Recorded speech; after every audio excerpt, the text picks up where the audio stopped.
Welcome back to The Explainer. Today, we're diving into a truly profound Eastern philosophical concept, one that tackles a dilemma I know a lot of us face. How exactly do we pursue deep spiritual cultivation without completely abandoning our modern, everyday lives? It's a fascinating practice known as ordaining at home. Essentially, taking the path of enlightenment directly into our living rooms, our workplaces, and our daily routines. Yes, even while staring at 100 unread emails or sitting in absolutely brutal bumper-to-bumper traffic. Okay, let's dive into this. Here's our roadmap for the explainer today. First, the modern spiritual path. Second, cultivating inner discipline. Third, refining your daily life. Fourth, building broad spiritual connections. Fifth, transcending the mundane. And finally, number 6, the ultimate life dedication. So, think about this for a second. For centuries, the common belief was that true cultivation meant literally running away to an isolated mountain or some remote forest. But what if true cultivation doesn't actually mean retreating from the world at all? What if it means engaging with it at the absolute deepest possible level? Right, let's kick things off with Section 1, the modern spiritual path. There is this brilliant, ancient Zen metaphor that perfectly captures our situation. Just imagine a water wheel. If it's entirely submerged in a rushing river, it sinks. It's totally useless. But if you pull it completely out of the water, well, it can't draw anything to nourish the land, right? This perfectly illustrates our position today. We have to be involved in the modern world to actually be of use to it, but we simply cannot allow ourselves to be completely consumed or drowned by its endless distractions. Back in the day, the old era, the focus was very ascetic. It was all about retreating to the forest solely for your own personal enlightenment. But we are now in what is spiritually referred to as the white sun era. The modern mandate is remaining right here in society to achieve the bodhisattva path. It's about living right in the middle of the chaos, but acting as a beacon of light and stability to uplift everyone around you. Moving right along to Section 2, cultivating inner discipline. Now, ordaining at home does not just mean playing monk in your living room. Inner discipline requires the true self-regulation of your thoughts, your words, and your actions, and it's driven entirely by your own internal intention. You don't have an abbot or strict temple rules forcing you to behave. You have to rely entirely on personal accountability. It's about upholding rigorous mental and moral boundaries while you're commuting, dealing with stressful emails, or taking care of your family. And this is absolutely crucial because it shifts spirituality from being just a weekend retreat into a daily, active, lived discipline. Which brings us to Section 3, refining your daily life. So how do we actually bring the Dharma, the spiritual law, into everyday life? Well, it starts from the inside out. It's a cascade. Step 1, transform oneself. You have to first rectify your own heart and habits. Once you've actually do that, it naturally flows into Step 2, transform the family. Your inner peace and virtue naturally start to harmonize your entire household.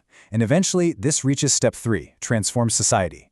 When harmonious families interact with the world, they bring peace to the whole community. It always starts with you, but the entire design is meant to ripple outward.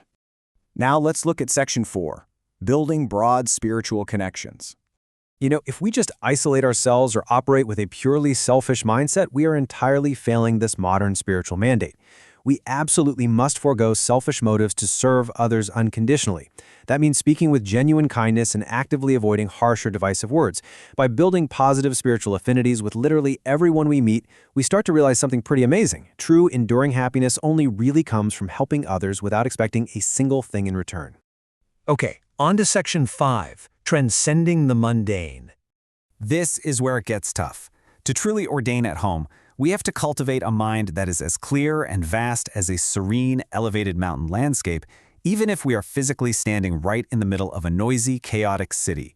We have to somehow keep our minds elevated way above the heavy chains of worldly attachments, the endless pull of consumerism, and all those daily anxieties that just weigh us down. The source text actually hits us with some incredibly vivid metaphors to anchor this concept. A kite tied to a tree cannot fly high. A cow tied to a post cannot graze freely. And hungry ghosts constantly suffer from this painful, bottomless greed. These metaphors really show us how our endless desires and our material attachments keep our ultimate spiritual potential completely grounded. Look, we can live in the material world, absolutely, but we have to break free from its chains. You can own things, for sure, but you have to make sure those things don't own you. And finally, Section 6, the ultimate life dedication. Think of a candle. True cultivation is literally like a candle that willingly burns itself down to provide light in the darkness. This is the ultimate expression of absolute, unconditional dedication. It's a profound self-sacrifice. You are actively using your energy, your time, and your physical life to illuminate the path for others who are completely lost in the dark.